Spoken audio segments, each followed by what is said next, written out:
નમસ્કાર મિત્રો, ગયા લેક્ચરની અંદર આપણે એક્સ વિરુદ્ધ ટીના આલેખ ઉપરથી સરેરાશ ઝડપ અને સરેરાશ વેગ પર આધારિત કેટલાક સ્વાધ્યાય ઉદાહરણના દાખલાઓ જોયા હતા. એક છેલ્લો એક્ઝામ્પલ છે જે આલેખ ઉપર આધારિત છે. એની રકમ આપણને આ પ્રમાણે આપેલી છે કે નીચે દર્શાવેલા આલેખો માટે યોગ્ય પરિસ્થિતિ સૂચવો. આપણને અહીંયા 3 આલેખ આપેલા છે, 1, 2, 3. એક એક્સનો આલેખ છે, એક વેગનો આલેખ છે, એક પ્રવેગનો આલેખ છે. આ ત્રણેય આલેખો માટેની યોગ્ય પરિસ્થિતિ દર્શાવી છે. મતલબ કે આ 3 આલેખો ક્યારે કેવા સંજોગોમાં દોરી શકાય એને અહીંયા વાત સમજીએ. સૌપ્રથમ પહેલા આલેખની વાત કરીએ તો એ અંતર અને સમયનો આલેખ છે. શરૂઆતમાં આલેખ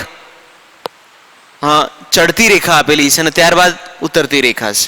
એનો અર્થ એ થયો કે આ રેખા પર જો ઢાળ શોધવામાં આવે તો એક્સ વર્સિસ ટીના આલેખમાં આ રેખા પરથી જો ઢાળ શોધવામાં આવે તો વેગ મળે છે, અચળ વેગ મળે છે. સુરેખ રેખાઓથી અચળ વેગ અને વેગ અહીંયા ધન મળશે. જ્યારે આ રેખા પરથી આલેખ દોરવામાં આવે તો સુરેખ રેખા હોવાથી વેગ અચળ રહે છે અને ઉત્તરતી રેખા પ્રમાણે એનો વેગ અહીંયા ઋણ મળે છે. તો શરૂઆતમાં વેગ ધન છે અને ત્યારબાદ વેગ ઋણ થાય છે. હવે આવી પરિસ્થિતિ ક્યારે દર્શાવી શકાય? તો મિત્રો આના માટે આપણે એક ઉદાહરણ સમજીએ કે ધારો કે આ એક દિવાલ છે અને અહીંયા એક બોલ પડ્યો છે. જ્યારે આ બોલને કિક મારવામાં આવે છે ત્યારે આ બોલ દિવાલ તરફ ગતિ કરે છે. એ દરમિયાન એનું સ્થાન બદલાય છે અને એ વખતે આ બોલ જે છે એ દિવાલ તરફ જશે. તો આ સંજોગોની અંદર એના વેગની અંદર વધારો થશે અને વખતે આવો ગ્રાફ આપણે દોરી શકીએ છીએ. જ્યારે આ બોલ દિવાલને અથડાય છે ત્યારે ત્યાંથી રિટર્ન આવે છે અને જ્યારે આ બોલ દિવાલને અથડાઈને પરત આવે તો એ દરમિયાન એનો જે વેગ છે એ વિરુદ્ધ દિશામાં થાય છે. એ વેગ ઋણ મળે છે અને દડો જ્યારે મૂળ અવસ્થામાં આવ્યા પછી સ્થિર થાય છે ત્યારે આ પ્રકારનો આલેખ અહીંયા આપણે દોરી શકીએ છીએ. તો મિત્રો પહેલી આકૃતિ એ આપણને એવું દર્શાવે છે કે જમીન પર સ્થિર પડેલા દડાને લાત મારવામાં આવે છે ત્યારે શરૂઆતમાં દડો સ્થિર છે, ત્યારબાદ દિવાલને અથડાય ત્યારે ધન વેગ સાથે દિવાલને અથડાશે. અથડાયા બાદ એ રિટર્ન આવે છે ત્યારે એનો વેગ ઘટે છે અને ઋણ થાય છે અને ત્યારબાદ ફરીથી એ સ્થિર થાય છે એવું દર્શાવે છે. આલેખ નંબર 2ની વાત કરીએ તો આ વેગ અને સમયનો આલેખ છે. આલેખની અંદર આપણને આ પ્રકારની જુદી જુદી 4-5 રેખાઓ દર્શાવેલી છે અને દરેક રેખા ઘટતી જાય છે, દરેક રેખા પર વેગ એનો ઘટતો જાય છે એવું દર્શાવેલું છે. તો મિત્રો આવી પરિસ્થિતિ ક્યારે બને? તો એના માટે આપણે આવું સમજાવી શકીએ કે સુરેખ પથ પર જ્યારે કોઈ દડાને મુક્ત પતન કરાવવામાં આવે છે ત્યારે તો જ્યારે આ દડો મુક્ત પતન કરે છે ત્યારે જેમ જેમ નીચે આવે છે એમ એમ એનો વેગ વધે છે. તો આ બિંદુ પાસે એનો વેગ સૌથી વધારે છે.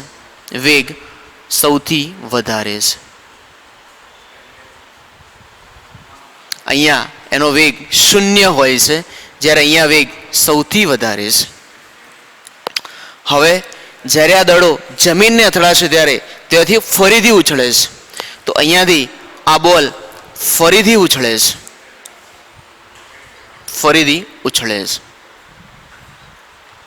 અને ઉધ્વ દિશા તરફ જશે. તો આ બિંદુ પાસે એનો વેગ સૌથી વધારે છે અને જેમ જેમ ઉપર જાય એમ એમ એનો વેગ ઘટતો જાય છે. આ દડો અહીંયા પહોંચે છે અને ફરીથી વેગ એનો 0 થાય છે. તો મિત્રો જોઈ શકીએ છીએ કે આ બિંદુ પાસે એનો વેગ સૌથી વધારે છે. તો આના માટે આપણે આ પોઈન્ટ અહીંયા દર્શાવી શકીએ, વેગ સૌથી વધારે છે. જેમ જેમ ઉપર જાય એમ એમ વેગ ઘટીને 0 થશે. 0 વેગ થાય તો એ પોઈન્ટને આપણે અહીંયા દર્શાવી શકીએ કે ત્યાં આગળ એનો વેગ 0 થાય છે. ઉપર જતા વેગ ઘટે છે, આથી વેગ ઘટે છે માટે આલેખ અહીંયાથી નીચે તરફ આવે છે એવું દર્શાવી શકીએ. ત્યારબાદ આ બોલ આ બિંદુ પાસેથી ફરીથી નીચે આવવાનું શરૂ થશે. નીચે આવશે ત્યારે એની દિશા બદલાય છે. નીચે આવશે ત્યારે એની દિશા બદલાય છે. દિશા બદલાય તો વેગ ઋણ થશે. આથી વેગ ઋણ થાય છે. સાથે સાથે નીચે આવે ત્યારે વેગ પણ વધે છે અને વેગ વધતો હોવાથી આલેખ ઋણ અક્ષ તરફ વધતો દર્શાવે છે. જ્યારે બોલ નીચે આવે ત્યારે ફરીથી અહીંયા અથડાય છે ત્યારે ફરીથી વેગ વધે છે, વેગ મહત્તમ બને છે. તો એ પોઈન્ટ આપણે અહીંયા દર્શાવીએ, પણ આ વેગ ઋણ તરફનો હોય છે, આ વેગ અહીંયા ઋણ છે. તો આ પ્રમાણનો પોઈન્ટ મળ્યો. જ્યારે દડો ઉછળે છે ત્યારે વેગ સૌથી વધારે હોય જે અહીંયા મળે. ઉપર જાય ત્યારે વેગ ઘટતો જાય, અહીંયા વેગ શૂન્ય થાય એટલે આ પોઈન્ટ મળે. ફરી નીચે આવે તો વેગ વધે પરંતુ વેગની દિશા બદલાય એટલે વેગ ઋણ થશે અને વેગ ઋણ થાય તો ઋણ વેગ સાથે વધતા વધતા વેગ મહત્તમ થાય તો ઋણ દિશામાં વેગ વધતા વધતા મહત્તમ થાય છે. હવે આ દડો જમીનને અથડાય છે. જમીનને અથડાયા બાદ એ ફરીથી ઉધ્વ દિશામાં ઉછળે, પરંતુ જમીનને અથડાયા બાદ જ્યારે ઉપર જશે ત્યારે અથડાવાથી એનો વેગ ઘટી જાય છે. અથડાવાથી એનો વેગ ઘટે છે તો એ ઓછા વેગ સાથે ઉધ્વ દિશામાં જશે. આથી શરૂઆતમાં જ્યારે અહીંયા અથડાયો ત્યારે વેગ વધારે હતો, અહીંયા અથડાશે ત્યારે વેગ ઘટી જાય છે. આથી આલેખની શરૂઆત સહેજ નીચેથી થાય. પછી પુનરાવર્તન થશે કે આ દડો ઉધ્વ દિશામાં જશે તો એ આટલા સુધી જ પહોંચશે. કેમ કે અહીંયા એનો વેગ ઓછો હતો, તો અહીંયા જતાં વેગ શૂન્ય થાય એટલે અહીંયા પોઈન્ટ મળશે. ફરીથી આ બોલ નીચેની દિશામાં આવશે. નીચેની દિશામાં આવે તો ઋણ દિશામાં ગતિ કરે અને અહીંયા સુધી પહોંચશે. તો આ જગ્યા પરનો પોઈન્ટ આપણને આ રીતે મળશે. આ વસ્તુનું પુનરાવર્તન થયા કરશે અને સ્ટેપ બાય સ્ટેપ જોઈએ તો જેટલી વાર અથડાશે એટલી વાર વેગ ઘટે છે. આથી વેગનો પોઈન્ટ દર વખતે નીચે આવે છે અને આ ટાઈપનો આલેખ દોરી શકાય. તો મિત્રો આ આલેખ શું દર્શાવે છે? તો આવા આલેખ માટે કહી શકાય કે આ મુક્ત પતન કરતા દડાનો કિસ્સો છે. આ દડાને જ્યારે મુક્ત પતન કરવામાં આવે છે અને જમીનને અથડાય છે ત્યારે અથડાયા બાદ એ ઉધ્વ દિશામાં આવે, ફરી નીચે જાય, ફરી ઉપર આવે, ફરી નીચે જાય. આ ગતિનો આલેખ વેગ અને સમયના આલેખ દ્વારા આપણે આવી રીતે દોરી શકીએ છીએ. ત્રીજા નંબરનો આલેખની વાત કરીએ તો આ આલેખ એ પ્રવેગ અને સમયનો એક આલેખ છે. આ આલેખ આપણને એવું દર્શાવે છે કે ધારો કે અહીંયા કોઈ બેટ્સમેન રમી રહ્યો છે.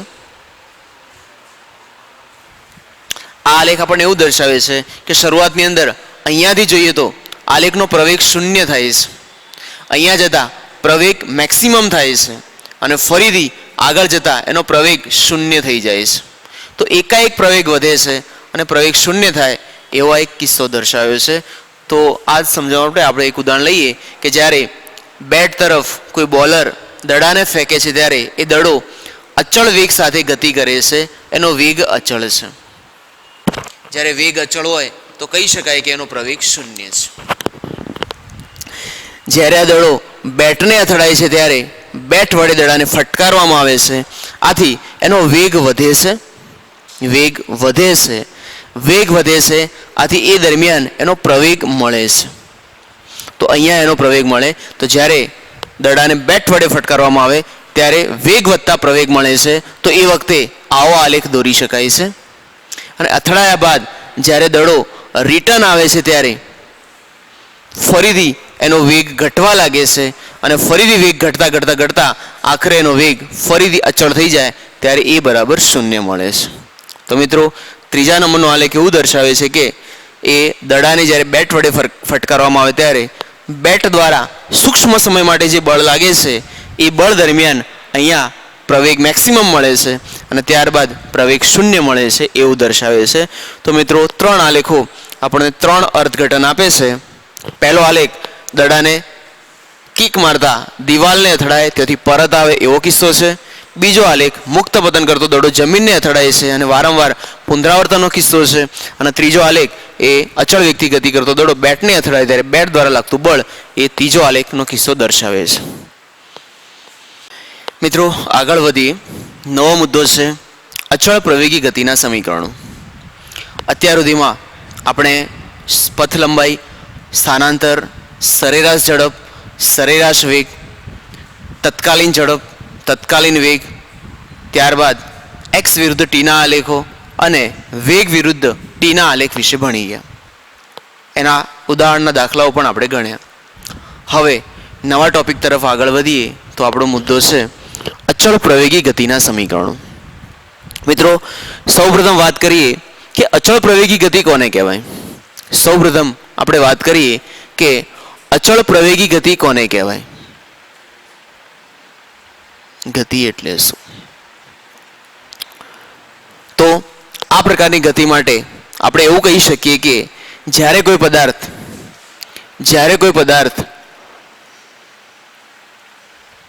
પદાર્થના વેગમાં સમય સાથે સમાન ફેરફાર થાય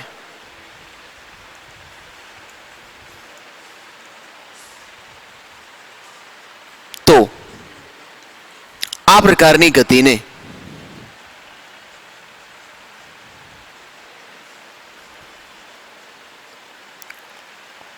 અચળ પ્રવેગી ગતિ કહે છે. વેગમાં સમય સાથે સમાન ફેરફાર થતો હોય તો એ પ્રકારની ગતિને અચળ પ્રવેગી ગતિ કહે છે. બીજા શબ્દોમાં લખીએ તો જે ગતિ દરમિયાન પદાર્થનો પ્રવેગ અચળ રહે છે એવી ગતિને અચળ પ્રવેગી ગતિ કહે છે. મિત્રો હવે આ પ્રકારની ગતિ માટે આપણે એક ઉદાહરણ લખીએ તો આવું લખી શકીએ કે ધારો કે કોઈ વાહન કોઈ નિશ્ચિત બિંદુ પાસેથી ગતિ કરવાનું શરૂ કરે છે. થોડા સમય બાદ આ વાહન અહીંયા પહોંચે છે, આ વાહન અહીંયા પહોંચે છે, વાહન અહીંયા પહોંચે છે અને આગળ જતાં આ વાહન અહીંયા પહોંચે છે. તો ગતિ કરતા કોઈ વાહન માટે મેં થોડાક ઉદાહરણો બતાવ્યા છે. શરૂઆતમાં સમયગાળો લખીએ તો t બરાબર 0, t બરાબર 1, t બરાબર 2, t બરાબર 3, t બરાબર 4. તો જુદા જુદા સમયે પદાર્થનું સ્થાન દર્શાવ્યું છે. હવે આ ગતિ કરતા પદાર્થ માટે જો વેગ લખવામાં આવે તો અહીંયા v બરાબર 0, v બરાબર 10, v બરાબર 20, v બરાબર 30, v બરાબર 40. મિત્રો પદાર્થના વેગમાં દર સેકન્ડે થતો ફેરફાર સમાન છે. દર સેકન્ડે એના વેગમાં 10નો વધારો થાય છે. હવે જો આ કિસ્સામાં પ્રવેગ શોધવામાં આવે તો સરેરાશ પ્રવેગ એ બરાબર સૂત્ર છે delta v upon delta T. Delta v બરાબર v2 minus v1 upon t2 minus t1. v2 બરાબર, તો શરૂઆતમાં આ ભાગની કેલ્ક્યુલેશન કરીએ. v2 બરાબર તો આ v1 આ v2 માટે લખીએ 10 માઇનસ 0 અપોન 1 માઇનસ 0. સાદુરૂપ આપીએ તો આન્સર મળે છે 10. પ્રવેગ છે આથી મીટર પર સેકન્ડ સ્ક્વેર. બીજા કોઈ કિસ્સાની વાત કરીએ. ધારો કે આ કિસ્સાની વાત કરીએ તો સરેરાશ પ્રવેગ દરમિયાન સૂત્ર v2 minus v1 upon t2 minus t1. આ કિસ્સા માટે v2 બરાબર 30, અહીંયા v1 બરાબર 20 અપોન ટાઈમ 3 માઇનસ 2. સાદુરૂપ આપતા જવાબ મળે છે 10 મીટર પ્રતિ સેકન્ડ.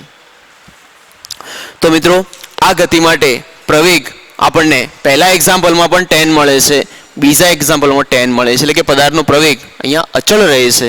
તો આ પ્રકારની ગતિ એ અચળ પ્રવેગી ગતિ આપણે કહી શકીએ. પદાર્થના વેગમાં સમય સાથે થતો ફેરફાર સમાન છે. પ્રવેગી ગતિ કરતા પદાર્થ માટે અન્ય ઉદાહરણ જોઈએ તો આપણે દાખલા તરીકે આવું લખી શકીએ. મુક્ત પતન કરતો પદાર્થ. મુક્ત પતન કરતો પદાર્થ.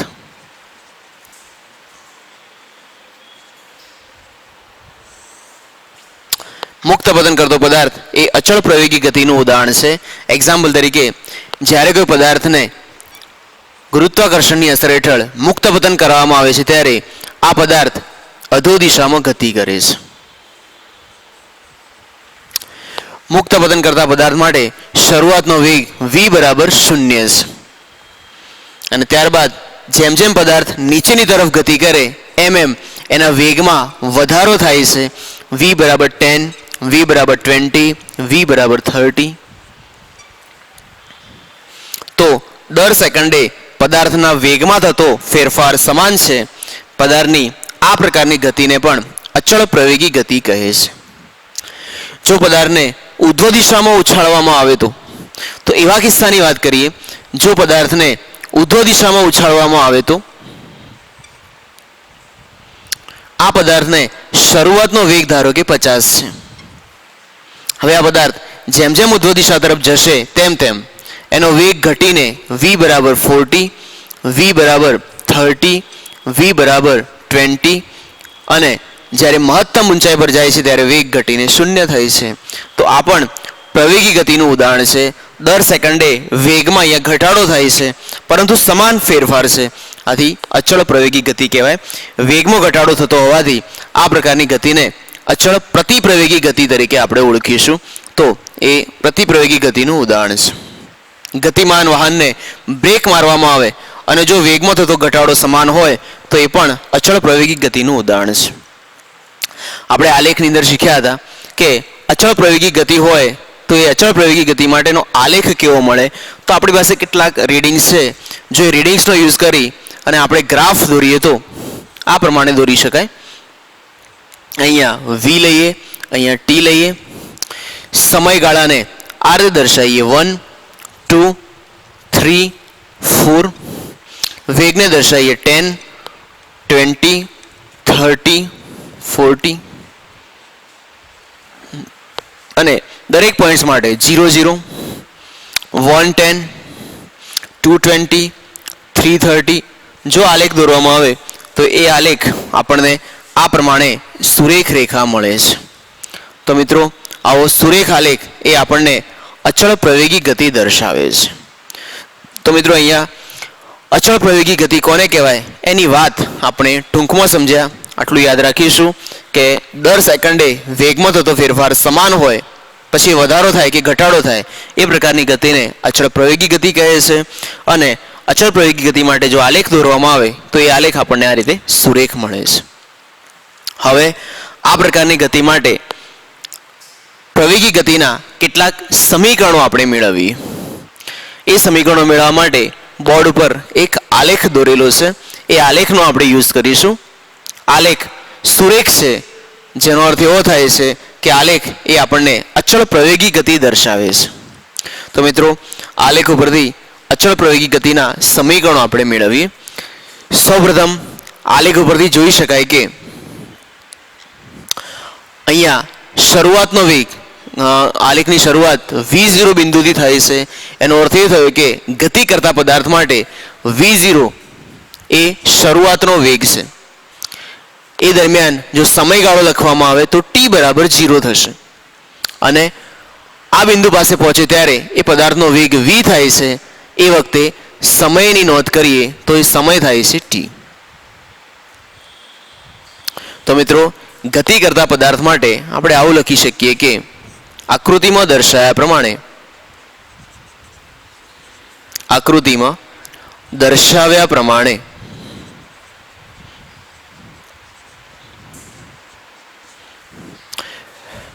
t બરાબર 0 સમયે પદાર્થનો વેગ v0 અને t બરાબર t સમયે પદાર્થનો વેગ v છે. તો આલેખ ઉપરથી સૌપ્રથમ આપણે આવો એક મુદ્દો લખી શકીએ. t બરાબર 0 સમયે પદાર્થનો વેગ v0, t બરાબર t સમયે પદાર્થનો વેગ v છે. આલેખ સુરેખ મળે છે તો લખી શકીએ કે સુરેખ આલેખ દર્શાવે છે કે સુરેખ આલેખ દર્શાવે છે કે પદાર્થ એ પ્રવેગ સાથે અચળ પ્રવેગી ગતિ કરે છે. પ્રવેગી ગતિ કરે છે.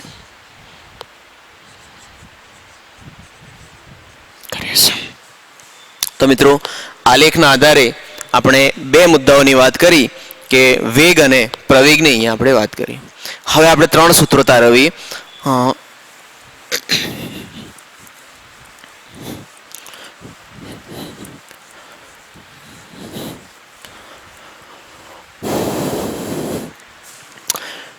ગયા લેક્ચર્સની અંદર આપણે શીખ્યા હતા કે વેગ અને સમયનો આલેખ હોય તો વેગ અને સમયના આલેખ ઉપરથી આલેખના ઢાળ ઉપરથી આપણે પ્રવેગ શોધી શકીએ છીએ અને આલેખના ક્ષેત્રફળ ઉપરથી આપણે સ્થાનાંતર શોધી શકીએ છીએ. તો આ બંને મુદ્દાઓનો ઉપયોગ કરી અને આપણે સમીકરણો તારવીએ. તો સૌપ્રથમ આપણને જે રેખા દેખાય છે એ રેખાનો ઢાળ શોધી. તો આકૃતિ પરથી સૌપ્રથમ સરેરાશ પ્રવેગ શોધીએ. સરેરાશ પ્રવેગ બરાબર, મિત્રો આપણે શીખ્યા હતા કે વેગ અને સમયનો આલેખ હોય તો સરેરાશ પ્રવેગ એ રેખાનો ઢાળ આપે છે. તો લખીએ અહીંયા કે સરેરાશ પ્રવેગ બરાબર રેખાનો ઢાળ. રેખાનો ઢાળ આપણને જે રેખા દેખાય છે એ રેખાનો આપણે ઢાળ શોધીએ. સરેરાશ પ્રવેગને દર્શાવવા માટે આપણે ત્રિકોણાકાર બ્રેકેટમાં એ લખીએ. ઢાળ કેવી રીતે શોધી શકાય એની ગઈ લેક્ચરની અંદર આપણે ચર્ચા કરી હતી. ઢાળ શોધવા માટે સૌપ્રથમ આપણે કાટકોણ ત્રિકોણ બનાવીએ. તો આપણને આ રેખા આ પ્રમાણે આપેલી છે. આ રેખાને અહીંયાથી ઉગમ બિંદુ સાથે જોડી દઈએ અને ત્યારબાદ અહીંયાથી આ રેખાને આ પ્રમાણે જોડતા એક કાટકોણ ત્રિકોણ મળે છે. આ પ્રમાણે જોડતા એક કાટકોણ ત્રિકોણ અહીંયા આપણી પાસે મળશે.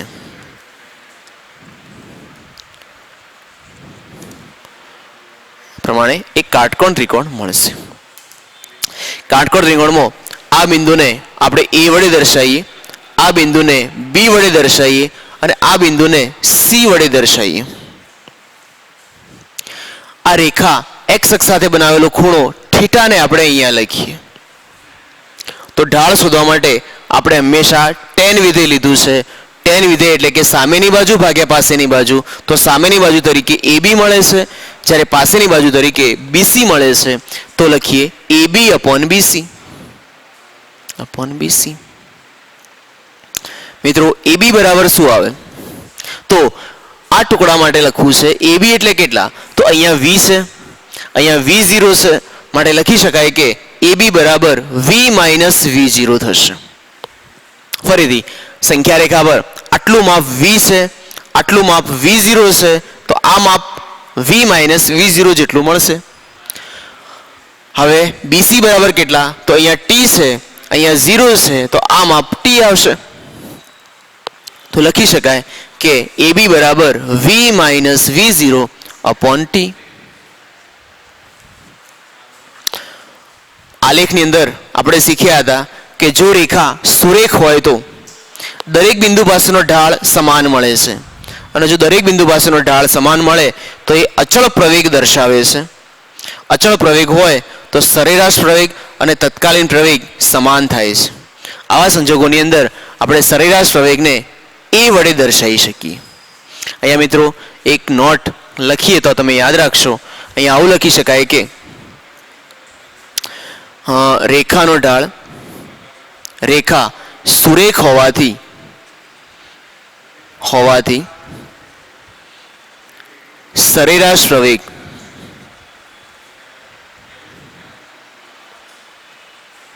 તત્કાલીન પ્રવેગ ગણી શકાય.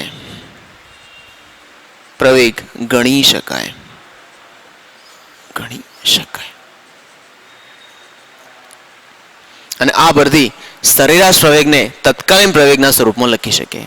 સાદુરૂપ આપીએ, આ T ને સામે લઈ જાઓ તો અહીંયા મળશે AT બરાબર V માઇનસ V0, અને સૂત્રમાંથી V ને કરતા બનાવીએ તો જવાબ મળે છે V બરાબર V0 પ્લસ AT.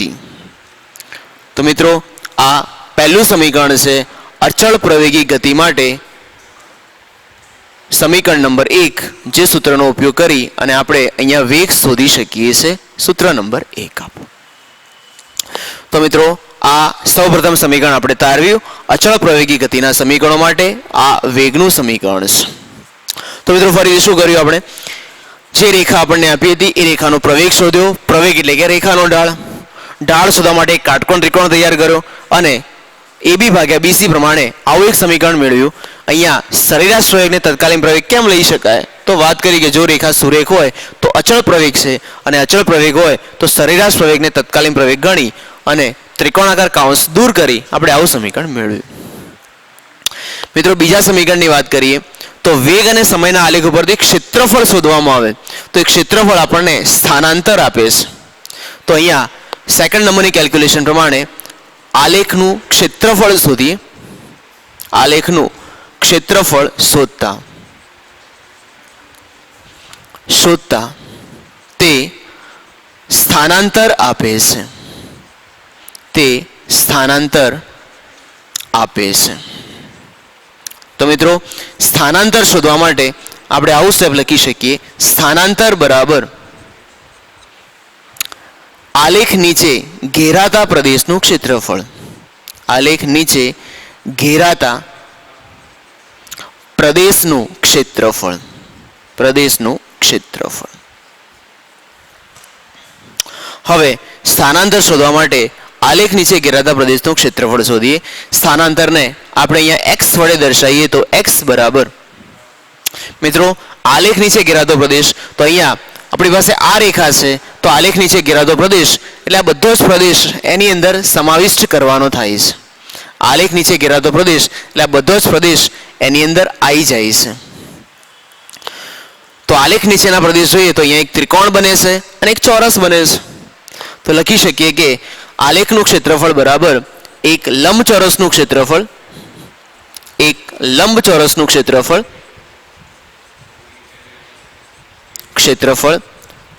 પ્લસ એક ત્રિકોણનું ક્ષેત્રફળ તો આ પ્રમાણે લખી શકાય. હવે આલેખ ઉપરથી સૌપ્રથમ લંબચોરસનું ક્ષેત્રફળ શોધીએ. x બરાબર મિત્રો અહીંયા નીચેનો એક લંબચોરસ બને છે. આ લંબચોરસની અંદર આ બાજુનું માપ અહીંયા v0 હોવાથી આ બાજુનું માપ v0 થશે અને આ બાજુનું માપ t થાય તો લંબચોરસના ક્ષેત્રફળનું સૂત્ર લંબાઈ ગુણ્યા પહોળાઈ. લંબાઈ v0 અને પહોળાઈ t મળે. આ રીતે લખતા અહીંયા લખી શકાય કે લંબચોરસનું ક્ષેત્રફળ લંબાઈ ગુણ્યા પહોળાઈ એટલે કે v0 × t પ્લસ ત્રિકોણના ક્ષેત્રફળનું સૂત્ર 1/2 પાયો ગુણ્યા વેધ માટે 1/2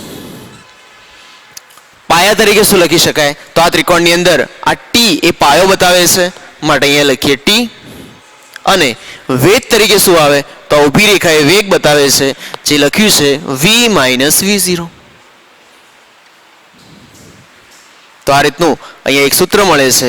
આ સમીકરણ જેને આપણે 2 નંબર આપીએ તો સમીકરણ નંબર 2 વડે આને દર્શાવીએ અથવા સમીકરણ નંબર a વડે આપણે એને દર્શાવીએ.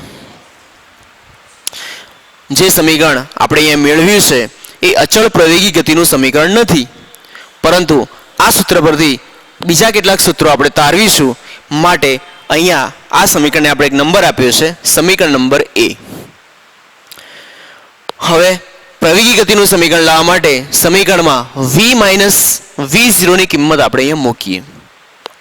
તો v - v0 ની કિંમત સમીકરણ 1 માંથી મૂકતા આ સૂત્રમાં જોઈ શકીએ છીએ કે v - v0 બરાબર at થાય છે. તો અહીંયા લખીએ કે સમીકરણ a માં સમીકરણ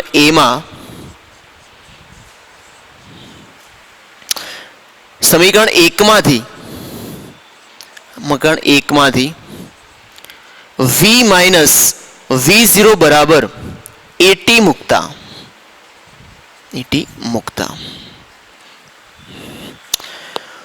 v - v0 ની જગ્યાએ સમીકરણ 1 માંથી at મૂકવામાં આવે તો સૂત્ર બનશે x બરાબર v0t પ્લસ 1/2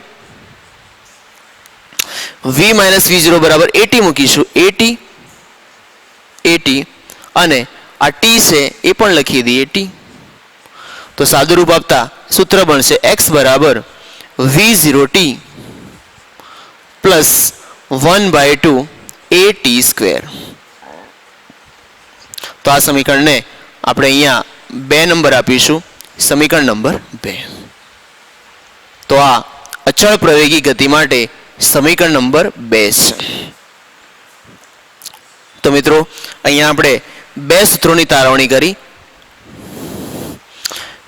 પહેલું સમીકરણ એ વેગ આધારિત સમીકરણ છે, બીજું સમીકરણ એ સમય આધારિત સમીકરણ છે. પ્રવેગી ગતિ માટે ત્રીજું એક સમીકરણ સાબિત કરીએ. ત્રીજું સમીકરણ સાબિત કરવા માટે આપણે સમીકરણ નંબર એ નો ઉપયોગ કરીશું. તો સૌપ્રથમ સમીકરણ એ લખીએ. સમીકરણ એ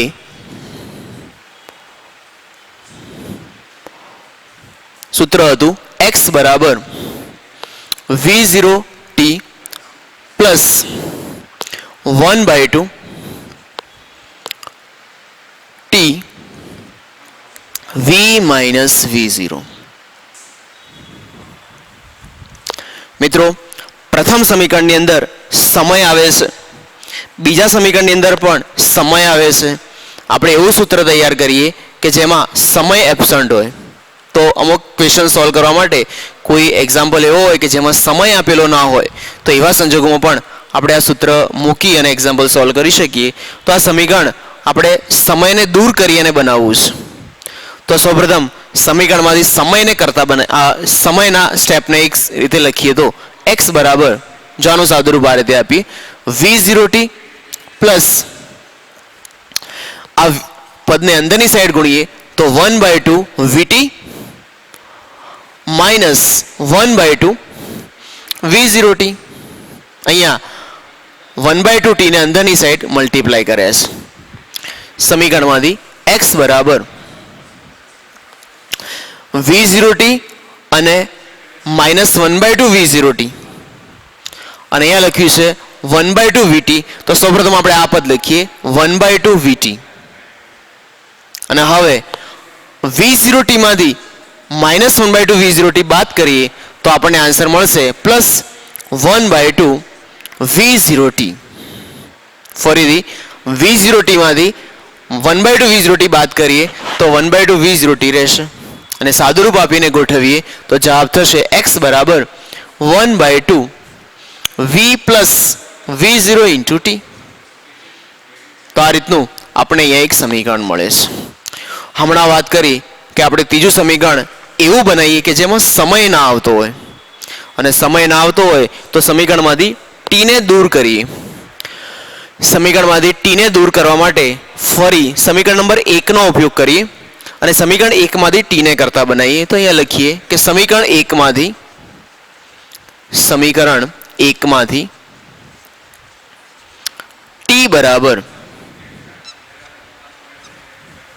મિત્રો સમીકરણ 1 માંથી t ને કરતા બનાવીએ તો આ સૂત્રનો યુઝ કરીએ. જો t બરાબર લખવામાં આવે તો આપણે આવું લખી શકીએ કે t ને અહીંયા લઈ જઈએ, a ને છેદમાં લઈએ તો લખાશે v minus v0 upon a. આ t ની કિંમત અને આ કિંમત ઉપરોક્ત સમીકરણમાં મૂકીએ તો સૂત્ર થશે x બરાબર 1/2 v plus v0 v minus v0 upon a.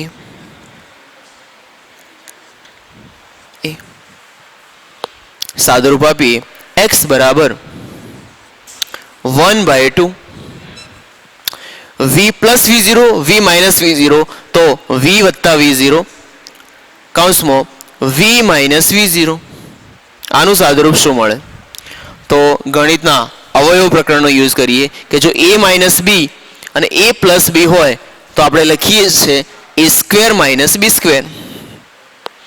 એ જ પ્રમાણે v પ્લસ v0 અને v માઇનસ v0 હોય તો લખી શકાય v square minus v0 square.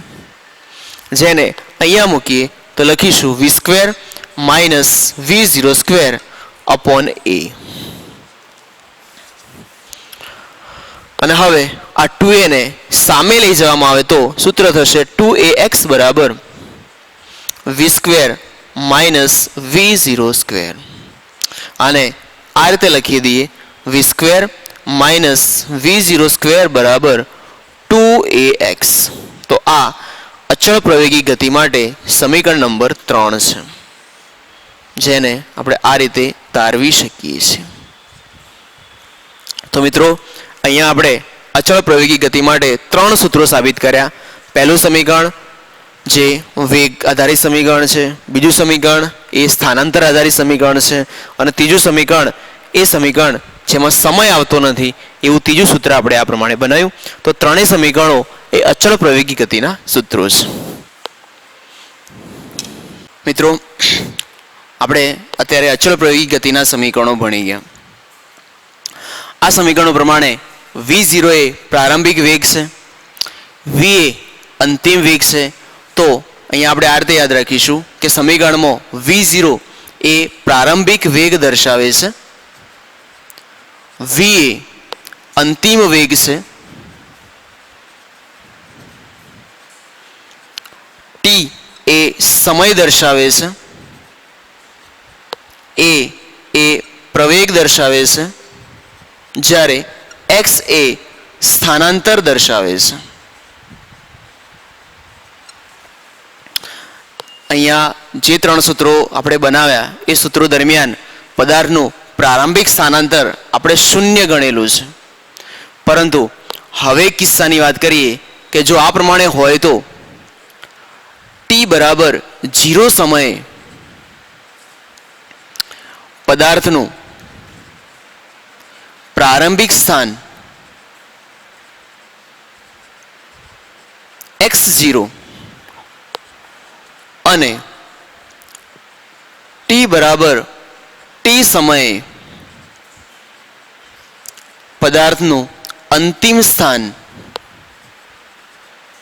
x હોય તો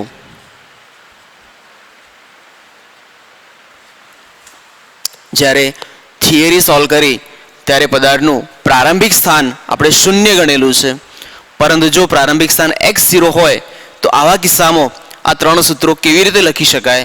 તો અહીંયા કહી શકીએ કે પ્રારંભિક સ્થાન x0 અને અંતિમ સ્થાન x હોય તો પદાર્થનું સ્થાનાંતર x માઇનસ x0 થશે.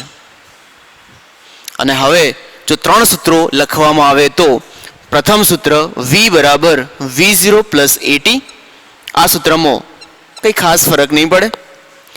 બીજું સમીકરણ x એ સ્થાનાંતર દર્શાવે છે, માટે આ સૂત્ર આ રીતે લખી શકાય x માઇનસ x0 બરાબર v0t પ્લસ 1/2 at². અને ત્રીજા સમીકરણમાં પણ x એ સ્થાનાંતર દર્શાવે છે, માટે v² માઇનસ v0² બરાબર 2a, અહીંયા લખીશું x માઇનસ x0. તો અચળ પ્રવેગી ગતિ માટેના ત્રણ સૂત્રો આપણે આ પ્રમાણે પણ લખી શકીએ છીએ. તો મિત્રો, આ એક અગત્યનો મુદ્દો છે, બહુ વ્યવસ્થિત રીતે એને યાદ રાખજો, જેથી કરીને આ ત્રણ સૂત્રો પરથી ઘણા બધા દાખલાઓ MCQ આપણે સોલ્વ કરવાના થશે. હવે આ ત્રણ સૂત્રો આધારિત એકાદ નાના પ્રશ્નની આપણે વાત કરીએ તો અહીંયા એક દાખલો લખેલો છે. આ પ્રશ્નને આપણે જોઈએ. એ આપણને એવું કહેવા માંગે છે મિત્રો, જો ફરીથી કે રકમ આ રીતે આપેલી છે 5 મીટર પ્રતિ સેકન્ડ સ્ક્વેરનો પ્રવેગ. તો અહીંયા પ્રવેગ આપેલો છે a બરાબર 5 મીટર પ્રતિ સેકન્ડ સ્ક્વેર. રકમમાં એ રીતે લખેલું છે ગતિ શરૂ કરતા પદાર્થનો વેગ 10 મીટર પ્રતિ સેકન્ડ થાય છે ત્યારે તેને કાપેલું અંતર શોધો. તો પદાર્થ ગતિ શરૂ કરે છે, તો ગતિ શરૂ કરતા પદાર્થ માટે શરૂઆતનો વેગ હંમેશા 0 લઈશું, અને એનો વેગ 10 થાય ત્યારે તેને કાપેલું અંતર શોધો. તો એનો અંતિમ વેગ v બરાબર 10 થાય છે ત્યારે તેને કાપેલું અંતર શોધો, એટલે કે x બરાબર શોધવા છે. મિત્રો, આપણી પાસે લખેલા ત્રણ સૂત્રો પ્રમાણે ચાલીએ તો આ સમીકરણ માટે આ આપેલા પદો માટે કયું સૂત્ર એડજસ્ટ થશે? તો સમીકરણ નંબર 3 જે છે એ સૂત્ર આપણે અહીંયા ગોઠવી શકીએ, અને એ સૂત્ર પ્રમાણે વિચારીએ તો આવી રીતે લખી શકાય v² માઇનસ v0² બરાબર 2ax. v બરાબર 10 છે, આથી 10² માઇનસ 0² બરાબર 2, a બરાબર 5, x એટલે કે આપેલું અંતર. સાદુરૂપ આપીએ તો 10² એટલે કે 100 equal to 10x. So x બરાબર 10 મીટર એ પદાર્થે કાપેલું અંતર આપણને આ પ્રમાણે મળે છે. તો આ રીતે અચળ પ્રવેગી ગતિ માટેના દાખલાઓ સોલ્વ કરી શકાય છે.